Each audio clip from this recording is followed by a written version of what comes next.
할렐루야. 주님의 이름으로 여러분을 축복합니다. 지난주에 집회를 은혜 가운데 잘 마쳤습니다. 그래도 목소리가 지난 주중보다 좀 많이 돌아왔죠, 그죠? 하는 분들은 새벽기도 설교를 들은 분, 하지 못한 분들은 못 들은 분. 그런데 그 교회가 생각했던 것보다 훨씬 더 특별했어요. 제가 볼 때는 특별하다는 게 맞는 것은 어쩌면 아니죠. 어떤 모든 교회들이 그 교회가 가지고 있는 모습을 다시 복원해야 되지 않나 하는 생각을 가질 정도로 좀 특별했습니다. 예배를 드릴 때마다 앞에서 한 15명 정도가 나와서 찬양을 1시간을 드리는데 진짜 막 뛰면서 찬양을 하고 여기 앞에서 빙글빙글 돌면서 찬양하고 뭐 어떻게 그 찬양의 기쁨을 주체하지를 못하더라고요. 그러니까 우리가 딱 보면 알잖아요. 저게 지금 꾸며진 건지 아니면 진짜인지 평소에인 건지 알 수 있는데 우리처럼 뭐 10분 드리고 15분 드리는 그냥 뭐 한 드려준다 이게 아니라 어쩌면 하나님 보실 때 이렇게 여러분 우리 찬양을 보면서 너희들 지금 찬양하는 거니 아니면 찬양해 주는 거니? 라는 그런 생각이 들 것 같아요. 정말 찬양의 어떤 뭐 손을 듭시다 뭐 이런 것들이 아니라 정말 이 가운데 하나님이 임재하신다는 것을 믿고 진짜 막 뛰면서 찬양하고 근데 목사님이 찬양을 어떻게 하냐면 좀 통통하셨는데 이렇게 찬양하더라고요. 이렇게. 그런데 이렇게 찬양을 하는데 성도들도 내가 가만히 보니까 성도들 전부 다 이렇게 찬양하는 거예요. 아, 그래서 교회는 목사를 닮는구나. 그러면서 제가 이제 교회를 생각하면서 그런 생각이 들었어요. 아, 나는 주님 앞에 어떤 모습으로 드려지는가? 나의 모습이 우리 성도들의 모습이지 않나? 이런 생각을 하면서 좀 반성도 했는데, 근데 기본적으로 이 교회는 설교가 1시간, 새벽 기도도 1시간, 주일 예배도 1시간, 모든 예배의 설교는 1시간. 그래서 어떤 분들은 왔다가 그냥 간대요. 너무 길어가지고. 근데 목사님이 그분들을 안 잡는데요. 왜냐면 그 맞는 교회로 가시라는 거죠. 굳이 내가 설교를 줄여서 내가 성도들의 상황을 맞출 필요가 없다. 나는 하나님께 주신 메시지를 선포한다. 확신을 가지고 선포하시고요. 근데 기도가 그날은 짧게 마친 게 1시간. 근데 기도도 그냥 뭐 우리처럼 이렇게 조용히 기도하는 게 아니라 아다다다다다다. 그럼 엄청 막 목사님 저렇게 괜찮나 할 정도로 고함을 지르며 소리를 내면서 기도를 하는데 성도들 모두가 다 그렇게 기도를 하더라는 거예요. 적어도 예배가 몇 시간이면 3시간. 제가 미국에서 흑인 교회를 본 이후로 우리나라에서 처음 보는 예배를 보고 왔습니다. 근데 부흥사가 축도해주고 마치고 기도하는 게 아니라 부흥사도 같이 있어야 돼요. 그래서 그 끝날 때까지 기다렸다가 목사님 축도로 마치겠습니다. 그리고 저도 끝까지 거기 남아서 목이 쉰 거예요. 분위기가 기도를 뜨겁게 하지 않으면 말씀을 뜨겁게 전하지 않으면 안 되는 그런 분위기였다는 거죠. 저는 집회 전에 1차 부흥회를 했어요. 1차 부흥회를 누가 있거든요. 그 목사님하고 밥 먹는데 4시 반까지 오래요. 집회가 7시 반인데. 그럼 그때 같이 밥 먹고 당회장실에 가서 목양실에 가서 한참 동안 그분의 목회의 간증을 들으면서 이 부흥회를 했어요. 그러니까 저는 이제 그때 성도로 그분을 목 강사로 이렇게 부흥회를 하는데 비록 적지 않은 숫자이지만 이 교회는 강력한 체험과 간증이 넘치는 교회더라고요. 이 교회는 해마다 선교를 2번을 가는데 동남아를 가고 어디를 가는데 그 교회를 5년 하나님이 그만할 때까지 해마다 가는 겁니다. 근데 어느 이제 선교지를 갔는데 다리가 이제 말라 있는 어떤 한 아이가 있었대요. 다리가 말랐다는 건 뭐냐면 굳어서 이제 더 이상 펴지 못한 채로 그냥 앉아 있는 거죠. 우리 성경에 보면 다리가 말랐다 이런 이야기 하잖아요. 앉아 있는데 그 부모가 그 아이를 데리고 왔어요. 목사님에게 뭐라고 하냐면 이 아이 좀 일어나게 해달라고 기도해달라는 거예요. 기도를 해달라는 거예요. 여러분 이러면 어떻게 해야 돼요? 아니 다리가 태어날 때부터 말라 있고 아이가 걷지를 못하고 들어서 옮겨야 되는 아이인데 그 다리가 움직이지 않으니까 이제 근육이 다 빠져서 뼈밖에 없는 그 다리인데 뭐라고 하냐면 이거를 기도해 달라고. 그래서 목사님이 야 이거 안 할 수도 없고 할 수도 없고 이제 믿음을 하는데 마음이 이제 확신이 있더래요. 그래서 눕혀라 그래갖고 다리를 이렇게 막 힘있게 당기면 부러질 것 같은 그 다리인데 천천히 만지면서 계속 하나님 앞에 기도를 했대요. 그런데 이 다리가 사실 펴지더래요. 그래서 목사님이 그 아이를 들어 일으켜 그 성도들은 그때 이제 간 성도들이 같이 지금 점차 모여서 지금 그 장면을 다 보고 있는 겁니다. 이건 목사님만 본 게 아니고 모든 성도들이 다 보고 있는 겁니다. 그래서 목사님과 사모님이 막 기도하면서 다리를 쫙 펴면서 기도하는데 목사님이 이 아이를 부축해서 일으켰다는 거예요. 그러니까 이 아이가 일어섰을까 안 일어섰을까요? 일어섰으니까 제가 이야기하겠죠. 일어섰어요. 근데 그 다음 날 가보니까 그 아이가 걸어서 목사님에게 와서 인사를 하더라는 거예요. 여러분, 우리는 이런 일들이 그냥 뭐 그분만 봤다 그러면 아 그랬는가 보다 한데, 전 성도가 그거를 선교지 갖고 이걸 계속 체험하라는 거예요. 어떤 아이가 기도를 하러 왔는데 기도하면서 이 아이가 심장마비가 걸려서 이미 죽은 거죠. 그럼 이미 어디 그곳에 와서 죽었으니까, 심장이 멈췄으니까 목사님과 그 선교사님과 모든 사람들이 이제 잡혀가야 될 상황인데, 근데 목사님이 그 아이를 데리고 전부 다 같이 기도를 막 하는데 그 아이가 심장이 뛰고 다시 살아나는 역사가 일어난 걸 또 성도들이 본 거죠. 그러니까 이 교회는 뭐가 있냐면, 하나님은 살아계시다를 어디서 보냐면 이 땅이 아니라 다른 나라에서 봤단 말이에요. 근데 이 기적은 사실은 우리 초대교회 1900년도 1907년도에 평양 대붕이 일어날 때 우리 한국에서도 일어났던 역사다라는 거죠. 여러분, 우리는 살아가면서 불가능이라고 하는 벽에 많이 부딪힙니다. 과학적이고 상식적이고 계산으로는 설명되지 않는 이야기들을 너무 만나고 있죠. 그리고 지금 우리 이 자리에는 사실은 과학이, 의술이 사실은 어떻게 하면 할 수 있는 것까지만 하고 그 다음은 책임지지 않는 그 자리에 있는 분들도 있습니다. 어쩌면 우리는 앞으로 살아가면서 우리가 생각하지 못하는 어떤 불가능과 부딪힐 때가 많이 있을 겁니다. 이럴 때 우리는 무엇을 해야 되는가? 우리는 그리스도인이니까. 우리 그리스도인들이 불가능을 볼 때 어떻게 해야 되는가라고 할 때, 그것은 불가능 속에서 불가능한 벽 너머에 계시는 하나님을 바라봐야 된다. 성경은 이 이야기를 강조하고 있습니다. 불가능 속에서 나를 좀 바라봐야 된다. 다른 사람 바라보지 말고 나를 좀 바라봐라. 저는 우리가 목회를 하다 보니까 불가능을 너무 많이 보잖아요. 여러분들은 저에게 가능성으로 보일까요? 불가능성으로 보일까요? 가능성으로 보여요? 예, 맞아요. 가능성으로도 보이는데 인간적인 관점으로 보면 우리는 불가능한 일을 자꾸 하고 있는 거예요. 목회라는 것은 사실은 불가능한 사람들을 데리고 가능적으로 가려고 하는 이 위치가 이 목회다는 생각이 들거든요.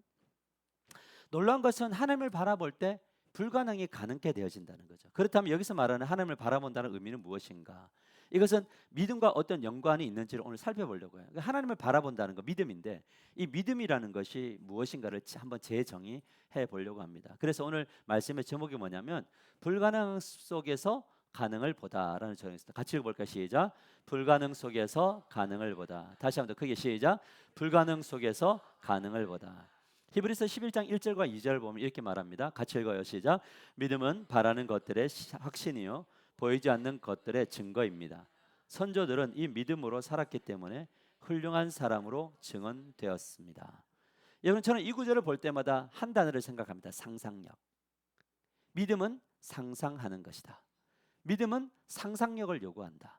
믿음은 바라는 것들의 확신이다 그랬어요.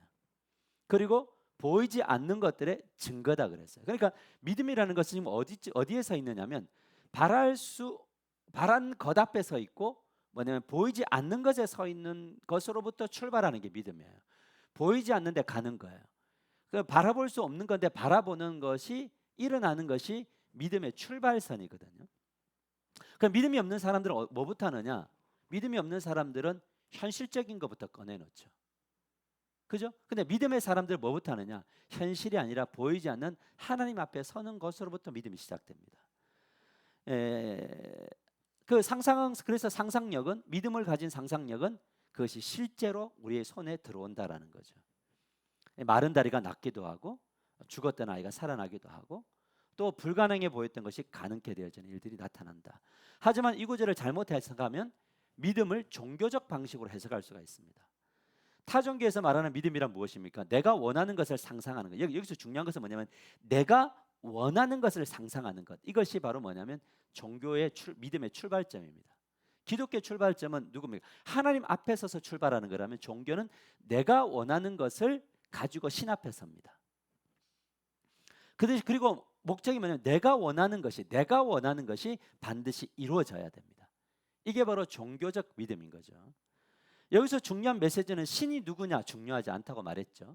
신이 부처냐 알라냐 귀신이냐 중요하지 않습니다. 중요한 것은 내가 선택한 신이 나를 선택한 것이 아니고 내가 선택한 신이 내가 원하는 것을 들어줄 것을 믿는 것이 종교가 말하는 믿음입니다.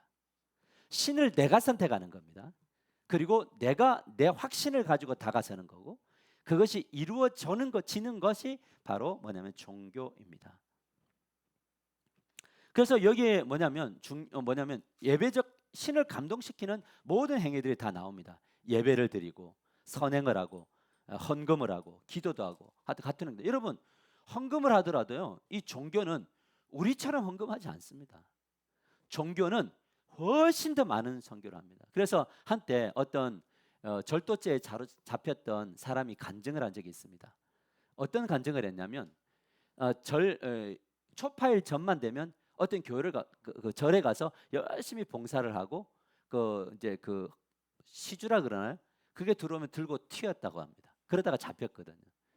그 가면은 뭐냐면 어느 정도로 헌금이 많이 쌓였냐면 돈이 썩는 냄새가 날 정도로 현찰이 쌓여 있다. 계좌 이체도 안 합니다, 이분들은.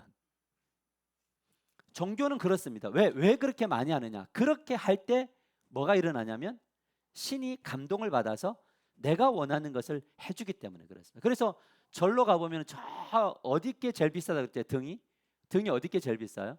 등이 대왕불 있는 큰 그 절에 그 부처님 중앙에 있는 부처님에게서 제일 가까운 등이 제일 비싸요. 왠지 아세요? 이 부처님 가까이 있을 때 뭐 하는 거예요? 엄청난 능력이 온다고 믿어요, 이 사람들은. 그러니까 온갖 종교적 열심을 다 드러냅니다. 여러분, 우리 지금 이 추석이니까 제사 지내나요? 우리는 말고 사람들이 제사를 지내나요? 근데 제사를 지내는데 왜 1년에 한 번 제사 지내면 그 귀신들이 조상 신이 와서 그 밥을 먹고 가나요? 그렇게 믿잖아요. 맞죠? 여러분 모르세요? 제사는 그래요. 장성스럽게 차리면 조상이 이때 와서 마음껏 먹고 가시는 거예요. 그래 복 주고 가는 건데, 그러면 조상을 섬기려면 매일 밥 드려야죠. 왜 추석날만 정성을 드리냐는 거예요. 그 사람들 마음속에는 그런 있다는 거죠. 이 무엇을 보여주는가 하면 사단은 우리로 하여금 뭐라는 거야? 종교심을 계속 가지기만. 그래서 기독교를 자꾸 종교화시키려고 하는 거예요. 그러니까 우리가 왜 시험에 드느냐? 종교로 믿으면 시험에 들어요. 믿음이 뭔지를 모르면 기도하다가 시험에 빠지고 예배드리다가 시험에 빠지고 헌금하고 시험에 빠지는 거예요. 여러분, 이거는 기독교적 믿음은 아니죠. 그렇다면 히브리 기자가 말하는 믿음이란 무엇인가? 그것은 하나님의 주권에 대한 믿음이에요. 이것이 다른 종교와 달라요. 뭐냐면 우리는 누구를 믿냐면 주권을 가진 하나님을 믿어요. 그래서 기독교에서 말하는 믿음은 두 가지가 필요한데, 첫 번째는 뭐냐면 하나님을 믿는 믿음과 주신 말씀을 받고 믿는 믿음이에요.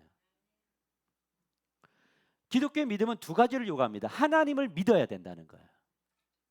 하나님의 그분의 주권을 믿어야 된다는 거예요. 하나님의 고집을 믿어야 되고 하나님의 계획을 믿어야 된다는 거죠. 그리고 하나님이 나에게 주시는 말씀을 받아내는 것, 이 두 가지가 제일 중요합니다. 그러므로 믿음이 있다면 누구를 제일 먼저 관심 둬야 되냐면 하나님이 어떤 분인가를 관심 가져야 되죠. 여러분, 우리가 샤머니즘에 가서 이렇게 구슬하거나 점을 치는 분들은 그 신이 어떤 신이냐 관심이 없는 거죠, 그죠? 그 무당이 섬기는 신이 애기동자든 뭐 관우든 무슨 뭐 삼신할매든 이 할매가 어떤 분이냐에 대해서는, 어떤 존재에 대해서는 연구하지 않아요. 다만 이 영험한 이 무당을 통해서 지금 내가 받는 것이 중요한 거죠, 그죠? 지금 내가 원하는 것이 중요해요. 그러나 우리 기독교는 뭐냐면 하나님이 어떤 분이시고 하나님이 어떤 뜻을 가지고 있고 하나님이 나에게 어떤 말씀을 하시느냐, 이게 제일 중요하죠. 근데 이 과정이 쉬워요, 어려워요? 귀찮잖아요. 그러니까 자꾸 우리가 어떤 영험한 목사님을 찾아가잖아요. 그래서 주지 목사님, 그래서 뭐 이렇게 이게 그 부목사님보다는 담임 목사님, 뭐 이렇게 그런 식으로 뭔가를 한다는 거죠. 여러분, 놀라운 사실은 하나님과 말씀을 믿고 하나님이 주신 땅에서 순종하면서 살아갈 때 하나님이 말씀을 이루신다라는 거죠. 말씀을 이루시는 것이죠. 아무리 우리가 원해도 들어주실 생각이 없으면, 하나님의 뜻이 아니면 안 이루어주시고요. 우리가 아무리 거부를 해도 하나님의 뜻이면 그렇게 끝까지 이끌어 가셔서 이루시는 분이 하나님이시다라는 거죠. 그래서 이것을 믿고 바라보고 따라가는 것이 바로 뭐다? 믿음이다라는 거예요. 근데 어떤 분들은 자꾸 그런 식으로 해요. 그냥 하나님이 나를 그냥 이끌고 계시니 그냥 흘러가는 대로 간다. 이렇게 이야기하는 건데, 그 흘러감이 하나님이 인도하심을 따라가는 건지 아니면 자기 뜻대로 따라가는지 모르는데, 사실 알고 보면 전부 자기 뜻대로 살아가면서 하는 이야기가 뭐냐면 주님의 주권이 우리를 이끌어 가실 거다라는 거죠. 맞죠? 이끌어 가시는데 하나님은 인격적이시잖아요. 그래서 우리가 뭐 하는 거냐? 인격적인 관계를 통해서 일하기를 원하신다라는 거죠. 오늘 본문은 이 믿음을 가진 사람들을 많이 등장하는데, 제일 먼저 이 히브리서에 나오는 사람이 아벨이라는 사람이 나옵니다. 이 아벨은 하나님을 만났죠. 어떻게 만났느냐? 그냥 갑자기 만난 게 아니고 하나님이 찾아오셔서 그에게 믿음을 주시고 믿음을 통해서 하나님을 알게 하셨죠. 근데 이 사람은 하나님을 믿었어요. 하나님을 믿었고 하나님의 말씀을 받았어요. 그리고 그대로 살았어요. 어떻게 살았냐? 이 사람은 축산업을 했어요. 형은 농사를 했는데 이 사람은 뭐냐면 축산업을 했다고요. 왜요? 하나님이 그런 은사를 주셨고, 이상하게 동물만 보면 사랑스럽고 동물을 양육하고 이렇게 하는 일들이 잘하는 거죠. 그는 가축을 기르는 일에 최선을 다했어요. 성실하게 살았어요. 왜요? 가축을 기르는 것이 뭔 줄 알았냐면 예배라고 알았기 때문에 그래요. 그래서 하나님을 만난 사람들의 특징이 뭐냐? 자기 직업에 대해서 최선을 다해요. 이 회사가 아니라고 생각할 때까지, 아니라고 생각이 들어도 이직을 꿈꿔도 뭐 하느냐? 그 현장에서 최선을 다한다고요. 이게 바로 그리스도인이에요. 이거 하나님을 믿는 사람들이에요. 여기서 무슨 돈을 빼먹는 수단이 아니라 삶이, 현장이 바로 뭐냐면 예배라고요. 예배를 열심히 드립니다. 그리고 이직에서 또 열심히 드리는 거예요. 이 사람이 그랬어요. 이 사람의 예배를, 이 삶의 예배를 뭐냐면 하나님이 기뻐 받으셨다고요. 기뻐 받으셨어요. 그래서 어느 정도로 기뻐 받으셨는지 창세기 4장 하반절에 이렇게 말합니다. 여호와께서 아벨과 그의 제물을 받으셨다고 한다. 그러니까 하나님이 받으시는 예배는 뭐냐? 나와 나의 삶을 받으시는 거죠. 그 삶의 결과를 주께 드릴 때 받는 거죠. 그러니까 뭐라는 거냐? 우리가 하나님 앞에 예물을 드리고 우리 자신을 드릴 때, 11조를 드리고 감사금을 드릴 때 그냥 드리는 것이 아니라 정말 정성껏 드려야 된다. 내가 예전에 한번 이야기했죠. 예전에 우리 신방 가보면 할머니들이 뭘 하는 거냐면 그 감상금을 드릴 때 이렇게 열어보면 아주 시장에서 옛날에 앞치마에다가 시장 돈 주면 할머니들이 다 받아가지고 안에 다 집어넣고 막 꺼내놓고 이런 돈 기억나세요? 우리 어르신들은? 뭐 요즘은 카드로 끌거나 이게 모르지만 돈 주면요 다 해가지고 그 돈을 이렇게 나중에 집에서 꺼내가지고 펴서 이제 이렇게 내는데, 헌금을 내는 거는 주일날 가가지고 뭘 하는 거냐? 주일 전에 가서 새 걸로 바꾸든지 아니면 물 뿌려서 다리미질 해가지고 빳빳하게 해서 주님께 드렸단 말이에요. 그러니까 이것은 무엇을 이야기하느냐? 샤머니즘이 아니라 나에게 있는 모든 것들이 주님께로부터 왔고 주님이 주셨으니 내가 그냥 드릴 수 없습니다 하면서 그 마음을, 저는 이것이 샤머니즘이 아니라 마음을 담아낸 믿음의 행위라고 보는 거죠. 아멘인가요? 제가 이번에도 이제 사례를 주셔서 받아봤는데 보니까 뭐냐면 완전 빳빳한 새 돈을 가지고 주셨다. 이 교회가 가지는 태도. 여러분, 성경은 이런 삶을 믿음이라고 말해요. 이것이 바로 믿음의 길을 따라갈 때 근데 중요한 것이 무엇이냐면 이렇게 예배를 잘 드렸어요. 축사를 드리고 하나님께 예배를 드렸는데 하나님이 최고의 예배를 드렸다고 했는데 결과가 어떻게 됐느냐? 히브리서 11장 4절을 보니까 이렇게 말합니다. 그가 죽었으나 그 믿음으로써 지금도 말하느니라, 이렇게 얘기해요. 여러분, 예배를 너무 잘 드렸는데 어떻게 죽었느냐? 형에게 돌에 맞아 죽었어요. 여러분, 이게 말이 됩니까? 아니, 빨리 대답하세요. 말이 돼요, 안 돼요? 이런 하나님 믿을 거예요, 안 믿을 거예요? 안 믿으실 거잖아요. 자, 그런데 성경은 이런 것을 믿음이라고 말해요. 그 믿음이라는 것을 따라갈 때 가장 당황스러운 게 뭐냐면 그 마지막에 인생의 결과가 우리가 그렸던 그림처럼 안 되기도 하더라는 거예요.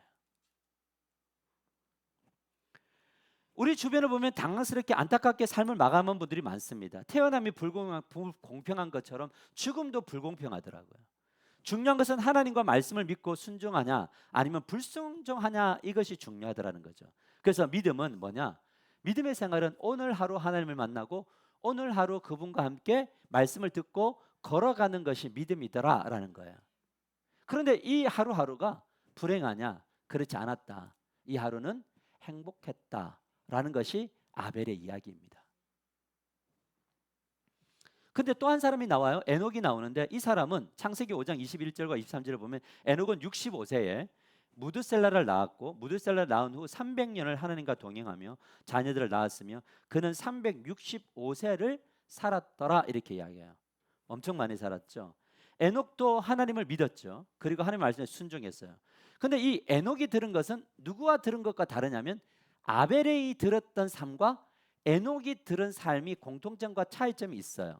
뭐냐면 하나님이 에녹에게 말했던 우선순위가 있었는데 그 우선순위에 따라 순종하라는 거였어요. 그러면 하나님이 에녹에게 주신 우선순위 뭐냐? 그것은 하나님과 뭐 하는 거냐면 동행하는 거예요. 그러니까 함께 걷는 거예요. 그리고 뭐냐면 이 사명이 자녀를 많이 낳는 거예요. 이게 바로 뭐냐면 사명이었어요. 그는 하나님을 믿었고 동행했고 뭐냐면 자녀를 많이 낳았어요. 여러분 그의 아내가 이걸 동의했을까요? 아내도 동의했어요. 그래서 이 부부는 평생을 어떻게 했냐? 하나님과 동행했어요. 그리고 자녀 낳는 일에 집중을 했고 그 사명을 감당했어요. 그럼 이 사람들은 자녀만 낳는 아니죠. 일도 열심히 하면서 순종을 했죠. 그 결과가 무엇이냐? 히브리서 4장 5절을 보면 이렇게 말합니다. 믿음으로 에녹은 죽음을 보지 않고 옮겨졌으니 하나님이 그를 옮기심으로 다시 보이지 아니하였느니라. 그는 옮겨지기 전에 하나님을 기쁘시게 하는 자라 하는 증거를 받았느니라. 여러분 믿음의 결과는 뭐냐면 죽음을 보지 않고 그대로 하나님의 나라로 갔다. 사랑하는 성도 여러분, 에녹과 아벨의 공통점이 무엇입니까? 그것은 하나님을 믿었다는 것이고 또 뭐냐면 자기에게 주어진 삶을 땅에서 최선을 다해서 말씀을 따라 순종하면서 살았다는 거죠. 이건 이 두 분의 공통점입니다. 그런데 그렇게 하루하루를 보냈는데 차이점이 무엇입니까? 아벨은 순교를 당했고 에녹은 살아서 하나님께로 갔습니다. 여러분 이들의 공통점은 죽음의 방식에 대해서 관심을 가지지 않았습니다. 왜요? 모든 사람은 다 죽을 거니까. 여러분 이 하나님과 동행하는 사람들의 관점이 무엇이냐면 하나님과 깊이 교제하다 보니 이 세상의 관점이 아니라 영원에 대한 비전이 생기게 되는 거죠. 영원한 하나님 나라의 비전이 생겼는데 이 영원한 세계가 왜 행복하다 그랬죠? 누가 계시기 때문에? 하나님이 계시기 때문에 행복하기 때문에 이 사람들이 가장 큰 행복을 어디서 느꼈냐면 하나님을 만나는 것으로 이 행복을 느꼈거든요. 이게 동행이죠. 이게 믿음이죠. 그러니까 하나님 때문에 오는 이 행복이 다른 모든 것들을 압도하는 거죠. 이 부분들이 아멘이 안 되는 것은 우리가 가야 될 길이 아직 멀다. 하나님 때문에 하나님이 주신 행복이 압도당하니까 뭐냐? 하나님만 계시면 충분히 행복하겠구나가 온 거잖아요. 그러니까 뭐냐면 이 사람들의 관심은 이 땅에 있든지 죽어서 가든지 여기도 하나님 계시고 저기도 하나님 계시니 이 사람들에게 있어서 하나님 나라는 내 주에서 모신 곳 그 어디나 하나님 나라가 된 거잖아요. 이 땅도 뭐가 돼요? 하나님 나라가 되는데 근데 이 땅에는 뭐가 있냐면 수고가 있고 눈물이 있고 고통이 있고 아픔이 있으니 이것보다는 더 좋은 세상이 있는 거잖아요. 그러니까 이 땅을 살 때 어떻게 살아가냐? 이 땅에서는 뭐냐면 다음 세상을 위한 준비하는 과정으로 열심히 살게 되는 거죠. 이것이 바로 하나님이 우리를 구원하신 이유다. 이 지점으로 가야 된다. 할렐루야.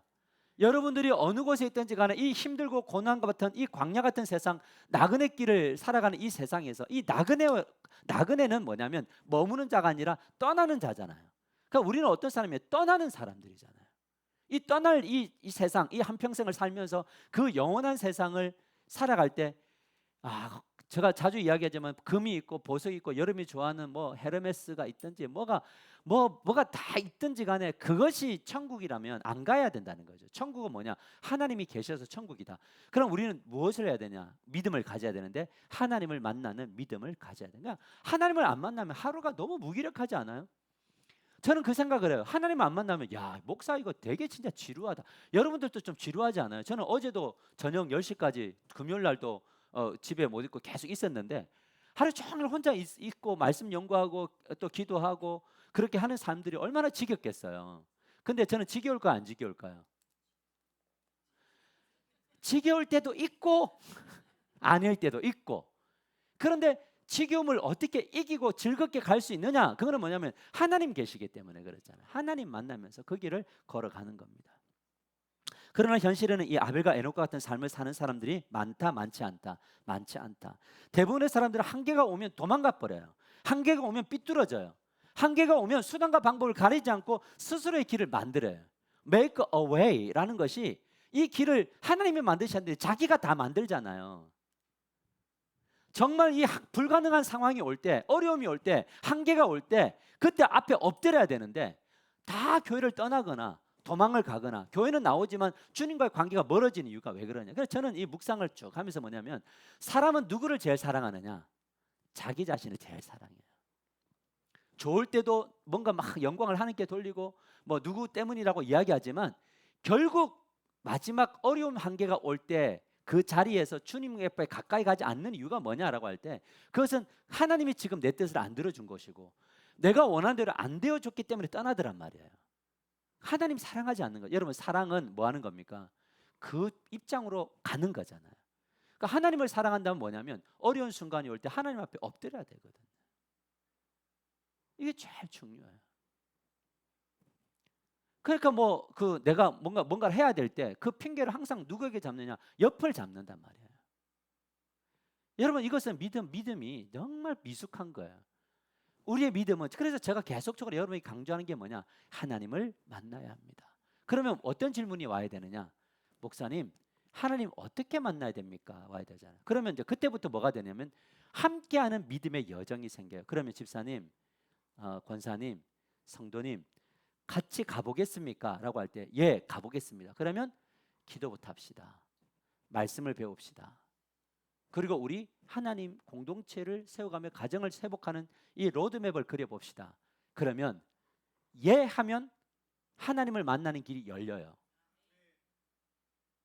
그런데 자기식으로 하나님을 믿으면 하나님 절대 못 만나요.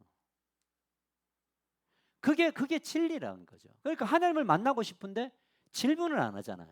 왜 안 하는 줄 아세요? 겁이 나서 안 하는 거예요. 왜? 뻔한 요구니까. 근데 사실은 진리는 뻔한데 그 길을 가야지만이 하나님을 만나는 거거든요. 근데 우리의 천성과 우리의 본성은 자기 중심성을 가졌기 때문에 자기식으로 믿는단 말이야. 내가 이 정도까지 더 이상은 뭐 하지 말아라?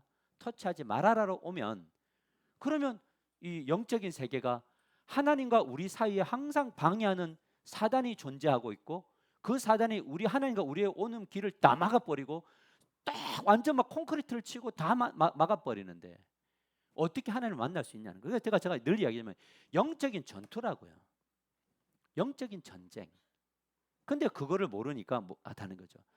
여러분 오늘 이 아벨과 에녹으로 가야 되는 그 여정을 참 힘겹게 걸어가는 한 인물을 이 성경이 보여줘요. 앞에는 믿음으로 죽은 사람, 믿음으로 살고 하나님 간 사람 보여주는데 그 바로 이제 밑에 노아 그 다음에 아브라함을 우리에게 보여주는데 이 아브라함이 참 우리와 똑같다라는 생각이 듭니다. 아브라함은 이 앞에 언급한 두 사람은 좌우로 치우치지 않았어요. 그냥 주님 제시해준 길을 따라 그냥 가요. 근데 이 아브라함은 뭐냐면 가다가 아니다 싶으면 틀어버려요. 누구하고 닮았어요? 아니 빨리 대답해요. 나와. 이래야지 성장한다니까요. 아니다고 자기 생각이 아니다고 생각하면 틀어버려요. 그래서 제가 이 교회를 섬기면서 제일 안타까운 게 뭐냐면 지금 요 고개를 딸깍하고 넘어가면 그 다음으로 올라가는데 여러분 믿음의 성장은 이렇게 된다 그랬잖아요. 그럼 이 한 단계 올라가서 쭉 가다가 이제 한 단계 올라가려고 하면 이 올라가야 되는 이 힘과 기술이 필요한데 이 딸깍 올라가면 그 다음에 세계가 보이는데 그걸 가지 못하고 항상 가다가 거기서 팍 머무너지고 빵 무너지고 하는 거예요. 누구처럼? 아브라함처럼. 똑같아요. 아브라함이 갈대우르에서 찾아오신 하나님을 만났어요. 근데 하나님은 그에게 아들 주실 것을 약속했죠. 야, 아들 줄 거야. 근데 이 아들이 바다의 모래처럼 하늘의 별처럼 이렇게 많이 줄 거야 라는 약속을 했단 말이에요. 그리고 너는 복의 기준이 될 거야. 너로 말미암아 모든 사람들이 복을 받을 거야 라고 했어요. 그렇게 아내와 아버지 그리고 조카 롯을 따르고 갈대우르를 떠나는데 떠날 때 제시한 게 뭔지 아세요? 하나님이 딱 한마디 했어요. 뭐라고 이야기하냐면 창세기 12장 1절에 이렇게 말합니다. 내가 너에게 보여줄 땅으로 가라라는 거예요.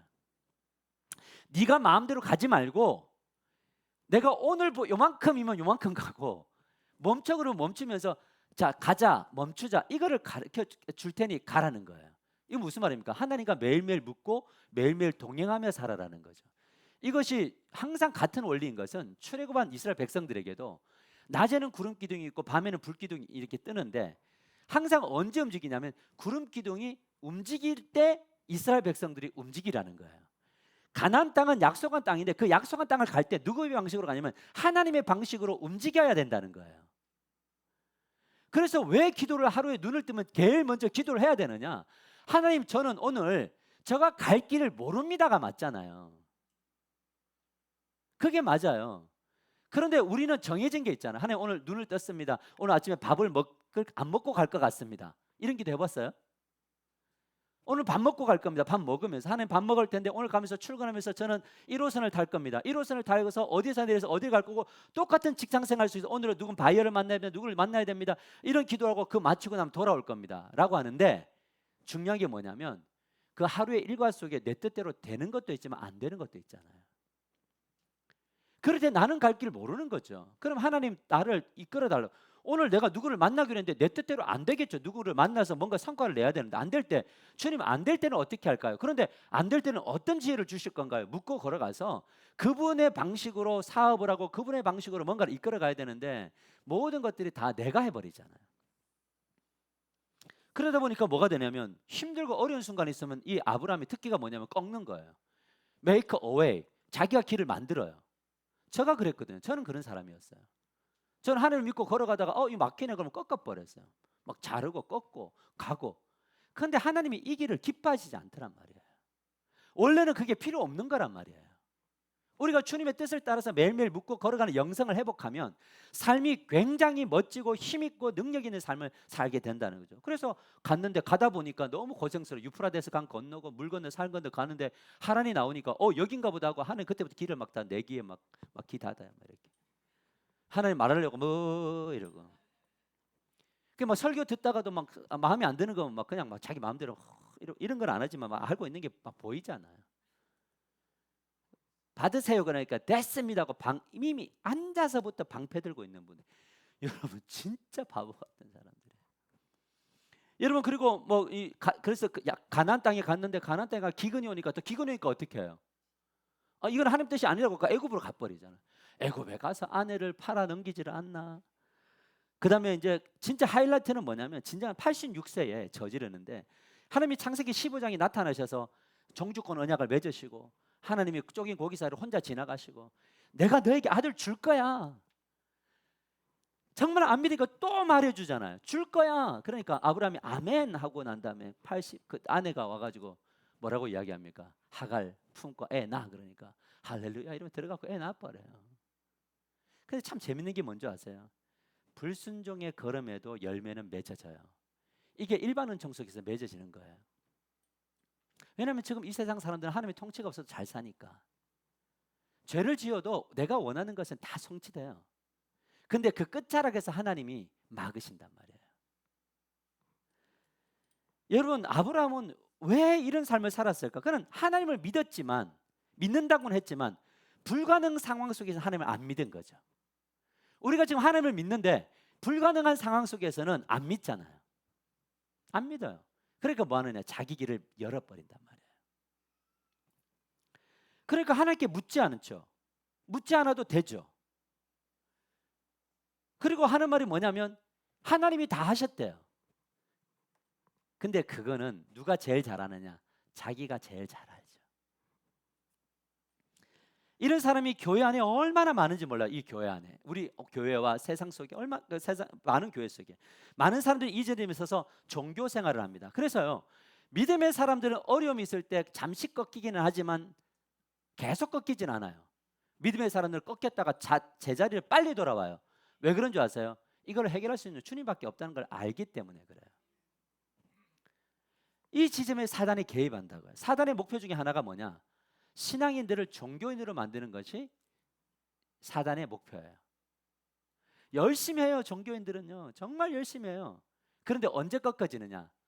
인정 못 받거나 내 뜻대로 안 되거나 이럴 때 다 꺾어지잖아요. 여기에 누가 개입해 있다? 사단. 그래서 사단의 목표는 뭐냐면 하나님에 대하여 알게 해요. 그래서 이 종교인들은요, 하나님 이야기하면 하나님 이야기 엄청 잘해요. 그래서 주님이 나중에 그 심판대에서 제일 먼저 칠 게 입부터 치실 것 같아요. 입. 계속 회개할 때까지. 왜냐면 말로는 하나님 이야기 막 거창하게 엄청 잘하잖아요. 그런데 결정적인 순간은 다 꺾어서 자기 길을 만들어요. 하나님에 대하여 아는 신앙이 아니라 하나님을 알아야 되는데요. 말씀을 읽지만 음성을 듣지는 않아요. 기도는 하지만 기도의 능력을 체험하지 못해요. 단 하나 허용하는 게 있어요. 뭐냐면 그 대신 종교의적 열심은 사단에 허용을 해줘요. 그러니까 제가 우리 아이들이 요즘에 말씀 충만하고 말씀 읽고 막 읽고 올리는데 저는 한 가지 더 기도하거든요. 주님, 말씀을 읽다가 아이들이 말씀을 통해서 하나님의 음성을 발견하게 하소서. 기도를 하다가 체험하게 하소서. 그러니까 저는 아이들이 정말 뜨겁게 기도하는 교회를 상상해요.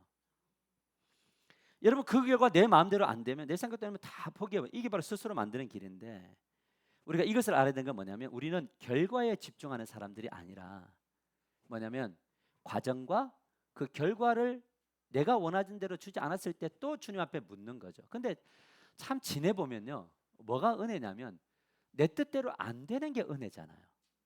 그러면 이 목회를 하다 보니까 이제 뭐가 생겼냐면 내 뜻대로 안 될 때 웃어요. 하나님을 비웃는 게 아니고, 아, 하나님은 지금 또 어떤 일을 계획하고 계실까, 이런 생각을 하는 거죠. 그렇게 하루하루 묵묵히 따라가다 보면 하나님이 정말 놀랍게 일하시는 것을 보게 된다는 거죠. 그러니까 어떤 결과가 올 때 뭐냐면 차분해지더라고요. 차분해져요. 제가 설교를 하러 가는데 뭐냐면 이 지난주도 그 부흥회를 하러 가는데 4일간 집회를 이제 하는데 강대상 앞에 딱 가기 전에요, 제가 차분해지더라고요. 지금 교회는 엄청 뜨거운데 오히려 저는 차분해요. 왜 차분한 줄 아세요? 그게 믿음의 고백이죠. 주님, 내가 주도하지 않고 주님이 나를 주도해 주세요. 이거죠. 근데 강대상이 올라가면 그때 뭐가 일어나냐? 하나님께서 주시는 뜨거운 불이, 뜨거운 은혜가 막 쏟아 부어지는 거죠. 그러니까 좋지 않을 때는 간절히 몸부림치면서 기도하는 거예요. 말씀에 집중하면서. 왜냐하면 저는 하나님께서 이번에 아내와 저에게 주신 말씀이 있기 때문에 어떤 어려움이 딱 왔을 때 저 그 말씀 붙들고 기도하는 거거든요. 정말 주신 말씀. 근데 정말 기가 막힌 말씀이구나. 그렇게 이루실 거고. 그러니까 뭐가 일어나지느냐? 저는 너무 무리해서도 아니고 너무나 또 그래 위축되지도 않고 다 우리가 할 수 있는 한계와 내가 할 수 있는 한계선을 조금 넘어서 주님 바라보면서 걸어가는 그 길에 하나님이 일하시고, 우리가 오늘 하루 살아가는 사람인데 5년 뒤를 우리가 왜 계획하며 우리가 10년 뒤를 왜 계획하는 거냐는 거죠. 우리는 당장 오늘 우리에게 주신 이 땅에서 우리가 기쁨 가운데, 은혜 가운데 우리가 할 수 있는 일들이 좀 넘칠 때는 주님을 바라보며 갈 수 있는 만큼 걸어가는 겁니다. 그 다음에 것들은 주님이 하시는 겁니다. 우리가 꿈꿨던 것, 소풍처럼 행복한 교회, 이러면 저는 그 주신 땅을요, 저는 마음속에 뭘 뒀냐면 일단 들어오면 소풍 같아야 되겠다. 할렐루야. 딱 들어왔는데 와 이런 느낌, 저는 그렇게 하실 거라고 믿거든요. 주님이 그렇게 하실 거예요. 그러나 아브라함의 일생에서 가장 중요한 지점은 뭐냐? 그의 나이가 99세 되었을 때 하나님은 아브라함을 포기하지 않으셨다라는 거. 저는 여러분, 하나님이 어떤 존재로 만들려면 에녹처럼, 아벨처럼 만들려고 아브라함이라면 샘플을 보여주셨다고 저는 믿어요. 우리 같은 인간을 믿음의 조상으로 만드신 그 하나님, 오늘도 나를 하나님 아벨처럼, 에녹처럼 하루하루를 하나님과 walk with God, 하나님과 함께 걷는 나로 만드시려고 이렇게 몸부림치는구나. 아브라함에게 너 뭐 해라, 뭐 땅을 정복해라, 뭐 이런 이야기 하지 않고 제발 내가 지시한 대로 한 걸음 한 걸음 좀 걸어가 봐라. 그럼 내가 이 일을 이룰게 라고 하는 이 샘플을, 이 실패한 이 우리와 비슷한 이 인물을 보여주신 게 얼마나 감사하고, 우리보다 더 부족한 이삭과 야곱을 보여주신 하나님께 얼마나 감사한지 모르겠어요. 하나님이 포기하지 않으신다라는 거죠. 그래서 불가능한 상황 속에도 말씀 받은 대로 따라가는 아브라함이 되어버렸다고요. 결국에는. 결국 하나님이 우리에게 원하시는 건 뭐냐?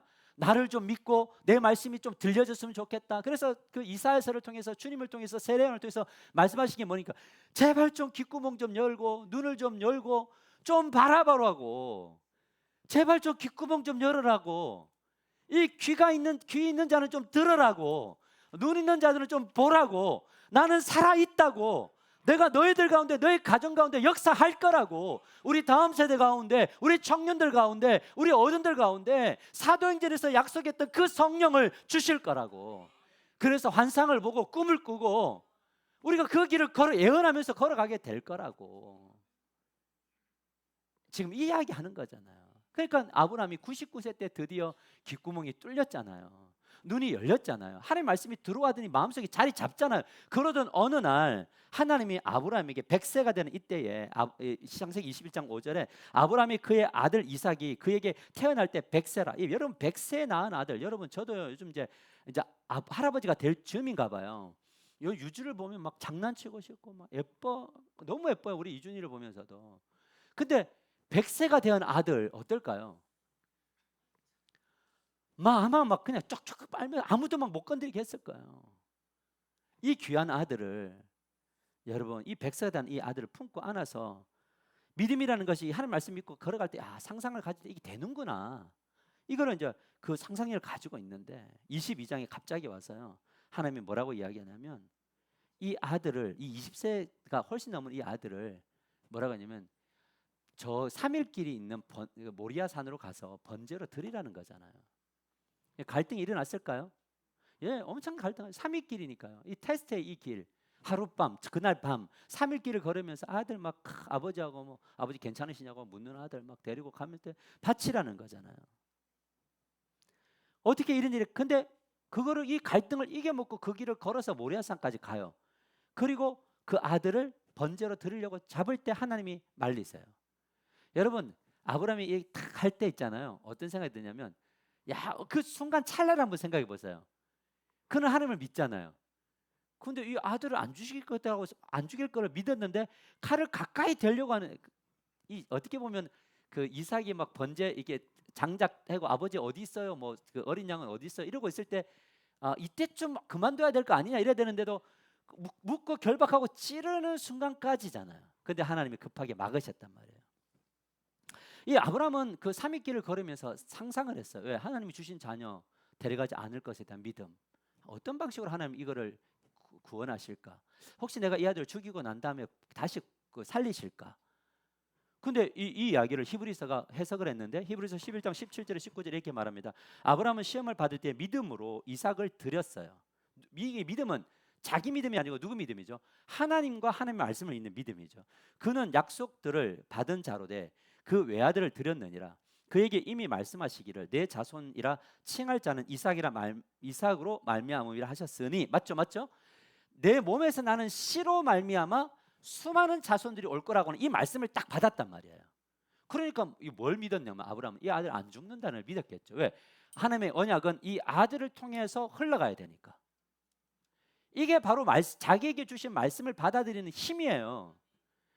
나에게 주신 말씀, 변치 않는 말씀, 어떻게도 흔들리지 않는 그 말씀이 나를 사로잡으면 어떤 불가능한 상황 속에도 하나님의 순종의 길을 걷는단 말이에요. 근데 말씀이 없으니까 방향이 없잖아요. 그러니까 옆에 사람 바라보면서 왜 저 사람들 나는 안 돼? 이렇게 된다는 거죠. 근데 말씀을 보세요. 그에게 이미 말씀하시기를 내 자손이라 칭할 자는 이삭으로 말미암으리라 하셨으니 그가 하나님이 능히 이삭을 죽은 자 가운데서 다시 살리실 줄로 생각한지라. 상상력이죠. 비유컨대 그를 죽은 자 가운데서 도로 받은 것이니라 이렇게 이야기해요. 원래는 죽었는데 뭐 하냐면 하나님이 받으셨잖아요. 이게 바로 믿음이라는 거예요. 아브라함은 불가능한 상황 속에도 하나님 말씀을 믿었고 하나님을 믿었어요. 신앙이라는 것은 무엇이냐? 하나님의 말씀을 믿는 거예요. 그리고 하나님을 믿는 거예요. 목사를 믿는 게 아니에요. 저는 목사님을 믿어요가 아니라 목사님 안에서 말씀하시는 하나님을 믿는 거고 그 하나님을 믿는 거고 저는 그 하나님을 선포하는 거죠. 사랑하는 성도는 우리가 이렇게 필요한 것은 그래서 하나님을 믿는 믿음과 나에게 하시는 말씀을 듣고 순종하는 겁니다. 이것이 신앙의 지표로 삼을 때 우리는 현실 앞에서 구부러지는 것이 아니라 불가능한 속에서도 가능성을 발견하게 된다라는 거죠. 그래서 이 다니엘서를 보면 다니엘서도 다니엘의 세 친구들이 보면 뭐냐면 풀무불에 들어가는데 뭐라고 이야기하면 하나님이 저 풀무불 가운데 건지실 것이다. 상상력, 믿음 받았겠죠. 건지실 것. 그런데 뭐라고 하냐면 그리 아니하실지라도. 지금 이 사드락과 메삭과 아벳느고라는 이 세 친구의 이야기 속에 누구의 모습이 보이냐면 아벨과 에녹이 보이잖아요. 죽여도 땡큐, 살려도 땡큐. 왜? 나의 삶은 이 세상이 전부가 아니라 죽어서 가야 될 영원한 세상이 있으니 그 하나님을 나는 지금 만나고 있고 근데 그 결론이 무엇입니까? 몸 하나 상하지도 않았고 그게 세 사람이 들어가는데 네 사람이 있죠. 예수 그리스도가 그를 보호하고 그리고 난 다음에 어떻게 되는 겁니까? 머리털 하나 상하지 않고 옷도 타지 않고 숯불 냄새가 타는 냄새까지도 다 제거하시는 완벽한 보호하심이 말씀대로 이루어지는 거죠. 여러분 기억하십시오. 하나님 말씀하신 소리는 두 가지입니다. 첫째, 성도들 모두에게 하나님이 어떻게 말씀하시냐? 보편적인 말씀을 주세요. 이거는 특별한 말씀이 아니라 레마가 아니라 보편적으로 주세요. 뭐 예를 든다면 그런 겁니다. 영혼을 구원하라. 모두에게 주신 말씀인가요? 교회 공동체를 사랑하라. 모두에게 주시는 건가요? 그 다음에 성경을 배우는 일에 힘써라. 기도해라. 교제해라. 이 안식일을 철저하게 지켜라. 그리고 너희가 가지고 있는 물질의 주권을 주님께 드려. 이건 전부 다에게 주시는 건가요? 이거는 갈등할 필요가 없잖아요. 맞나요? 오늘 예배를 드려야 됩니까? 말아야 됩니까? 주여 말씀하소서. 하나님 전도할까요? 말까요? 저는 은사가 없는데 말씀하소서. 이런 거 해야 돼요? 안 해야 돼요? 이거는 다 보편적으로 누구에게나 다 주는 말씀. 예루살렘 온유대 사마리아 땅까지 증인되라는 말씀. 그러나 개인에게 명확하게 주시는 말씀이 있어요. 너가 해야 되는 말씀. 이거죠. 이것이 바로 무엇을 그러니까 너의 가정에 주는 너에게 주는 말씀이 있는 거예요. 저는 저에게 주는 말씀을 따라서 부족하지만 지금 실천하고 있거든요. 왜요? 주님이 그걸 원하시니까. 가정도 너의 사명이다. 이걸 주셨잖아요. 그러면 뭐예요? 그 사명의 길을 걷는 거죠. 나를 위해서 가정이 존재했다가 이제는 가족을 위해서 내가 존재하는 거죠. 이 길을 가는 거예요. 이게 순종이라고요. 교회를 향한 비전이 말씀이 있어요. 너는 교회에서 이 사명을 감당해야 돼. 그러면 뭐 하는 겁니까? 감당하는 거죠. 그럼 우리 장로님들과 권사님들과 안수집사님들 세웠을 때 그 부르심에 합당하겠다고 여기서 안수받고 다 했을 때 그 사명을 가셔야죠. 장로님들은 목양하고 성도들이 말씀대로 살고 있는지 돌아보고 신방하고 권사님들은 당의 지도를 받아 병든 자, 가난한 자, 어려운 자를 위해서 그들을 신방하고 목장의 경계를 뛰어넘어 하셔야죠. 그다음 우리 안수 집사님들은 안수를 받았잖아요. 뭐 하라고? 교회 일 열심히 하라고요. 행정하고 이런 어떤 건축 일을 할 때 열정적으로 하라고 주님이 그 일을 맡기신 거잖아요. 그거는 주님이 주신 메시지란 말이에요. 그러면 주님은 무슨 고집을 가지고 계세요? 그 길을 하도록 끝까지 이끌어 가실 거예요. 하나님과 그렇게 싸우셔야 돼요. 싸우지 말고 웬만하면 순종하세요. 기도 많이 하셔야 돼요. 지금 교회 안에 시험 들 요소들이 스물스물 이곳저곳 막 일어나요. 여러분 앞으로 또 계속 일어나요. 왠지 아세요? 우리가 소풍처럼 행복한 교회를 꿈꾸고 영혼 구원하기로 결단을 했는데 그러니까 기도할 때 내가 그 불쏘시개가 되거나 내가 그런 사람이 되지 않기를 기도해야 돼요. 여러분 이거 제일 중요합니다. 말씀을 맺으러 갑니다. 히브리서 12장 13절에 현대의 성경이 이렇게 말합니다. 이 사람들은 모두 믿음을 따라 살다가 죽었습니다. 자, 믿음을 따라 살다가 뭐 했다고요? 죽었다고요. 자, 우리는 모두 믿음을 따라 살다가 죽나요? 예, 죽으러 가고 있잖아요. 그들은 약속한 것을 받지 못했으나 그것을 멀리서 보고 기뻐했다. 보세요. 아브라함은 죽을 때 어떻게 했죠? 막 해처럼 달처럼 막 별처럼 많은 자손을 받았나요? 이삭 하나 받고 불의의 자식 이스마엘 하나만 받죠. 딱 두 녀석하고 또 나중에 이제 있지만은 그럼 죽을 때 어떤 생각이 돼요? 우리는 하나님 해처럼 달처럼 뭐 모래처럼 해준다고 했는데 한 명밖에 안 주셨잖아. 우리 하나님은 뻥쟁이신가? 정말 하나님 가서 꼭 따져봐야지 이렇게 했을 텐데 그게 아니라 죽는 순간에 멀리서 보는 거죠. 환상을 보았던 아니면 확신 속에 있던 하나님이 이삭을 통해서 뭔가 일을 내 방식이 아니라 하나님 방식으로 벌리겠구나, 이게 보였는데 그 끝에 예수 그리스도가 오는 게 보였고 그 예수를 멀리서 믿었죠. 아멘인가요? 믿고 그리고 난 다음에 어떻게 했느냐, 예수 그리스도 통해서 예루살렘, 온 유대, 사마리아까지 하나님의 나라가 확장될 것을 멀리서 보며 환영했죠. 믿음은 상상력인데 그 상상이 실제가 되어버렸잖아요. 왜요? 하나님은 말씀하시면 반드시 이루시는 분이시니까. 그러니까 이것이 가지면 뭐 하느냐? 뜨거워져요. 이것을 가지면 뭐 하느냐? 안 될 것 같은 상황 속에 내가 주님 앞에 무엇을 해야 될까요?로 묻지, 그것에 대해서 계산기 놓고 막 이런 거 안 한다고. 어떻게 하면 이 하나님의 비전과 하나님의 뜻이 이루어질까를 함께 고민하고 함께 나아갈 때에 각자에게 주어진 분량과 각자의 주어진 은사를 따라서 교회가 세워진단 말이에요.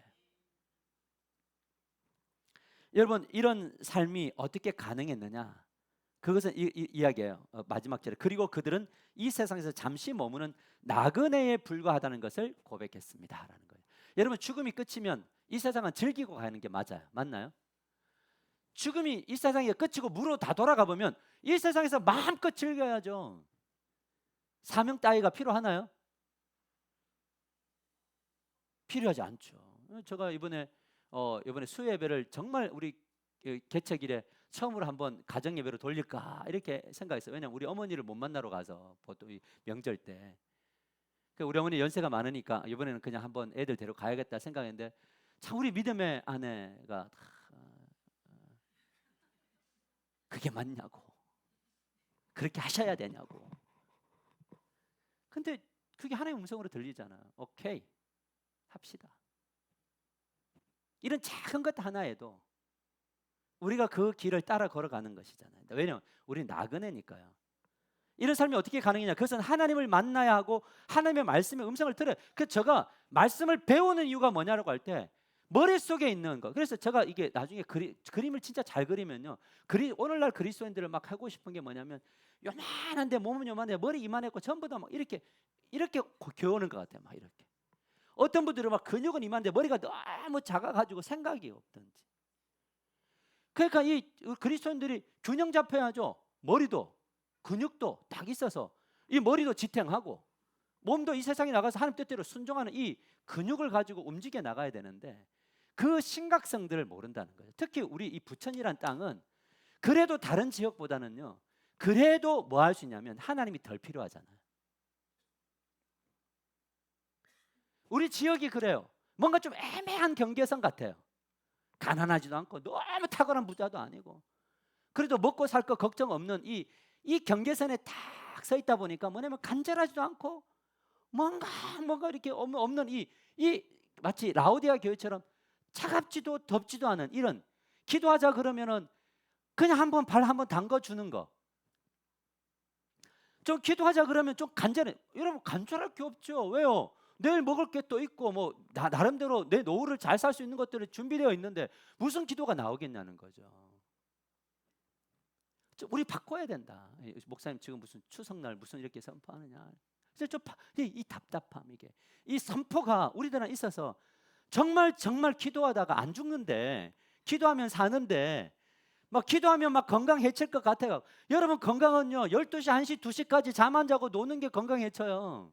일찍 자고 일찍 나와서 기도하고 하루 살면요 훨씬 더 행복해요. 걱정이야. 지금 저쪽으로 가면 더 멀어져서 이제 새벽 기도 때 여기는 가까이 있는 분이라도 오시는데 말씀 맺겠으면 10분, 20분 하면 안 되는데요. 그래서 우리가 두 가지 딱 기억하자. 믿음이란 뭐냐? 이런 삶은 하나님을 믿는 것과 하나님의 말씀이 들려져야 된다. 그래서 설교를 통해서 들을 때 목사님이 오늘 어떤 설교를 했느냐 뭐 이렇게 시험 들지 말고 자기에게 주신 말씀 받아들이면 됩니다. 근데 가장 강력한 메시지가 뭔지 아세요? 오늘 말씀 듣다가 기분 상한 게 그게 여러분에게 주신 메시지예요. 아멘. 그 말씀 듣다가 기분이 상하면 할렐루야, 오늘 막 감정은 열받지만 입은 뭐 해야 돼요? 할렐루야, 주님이 이걸 내게 고치기를 원하시는 거예요. 이러면은 모든 게 everything okay. 근데 오늘 나를 타겟으로 했고 뭐 이런 식으로 가면 그걸 또 집에 가서 묵상하고 또 막 음미하고 막 왔는데 그 다음 주에 또 건드리면 막 이게 막 커져가지고 어떻게 되느냐? 내 주에서 모신 곳이 그 어디 하는 나라가 아니라 계속 막 힘이 드는 거죠. 여러분 교회 생활이 왜 힘들어요? 할 수 있는 거 최선을 다하면 되고 못하는 것들은 다른 사람이 한번 박수 쳐주면 되고 누군가 더 열심히 하면 내가 해야 될 일인데 저분이 해주고 있구나 그러면 되는 거 아니에요? 근데 어떤 사람 못하면 어떻게 해요? 지금 아직까지 힘이 없구나 내가 더 해주자 이렇게 하면 되는 거 아닙니까? 근데 나는 하는데 왜 저 사람 이거 돼요 안 돼요? 그런 거 하지 마시자고 우리 교회는 멋지고 성숙된 교회. 그래서 여러분 뭔가 미지근할 때 더 달구세요. 아니면 진짜 애매하게 하기 싫으면요 그냥 막 세상적으로 더 확실하게 한번 살아보세요. 아니 뭐 이것도 아니고 저것도 아니고 너무 애매해. 그러니까 저는 결심했어요. 뭐냐면 저는 뜨겁게 갈 거예요. 아멘 했어요. 이제 저 뜨겁게 갈 거예요. 기도합시다. 우리 기도할 때에 하나님 만나기를 원해요. 하나님 말씀이 들려지기를 원해요. 우리의 가족들이 그렇게 되기를 원합니다. 우리 교회가 그렇게 되기를 원합니다. 이 땅의 교회들이 그렇게 살아 하나님 나라가 이 가운데 임하게 해달라고 기도하십시다. 우리 주여 부르시면서 주님 이 모든 것들을 방해하는 사단아 물러갈지어다 선포하고 뜨겁게 소리내어서 한 1분간 기도합니다. 기도합시다.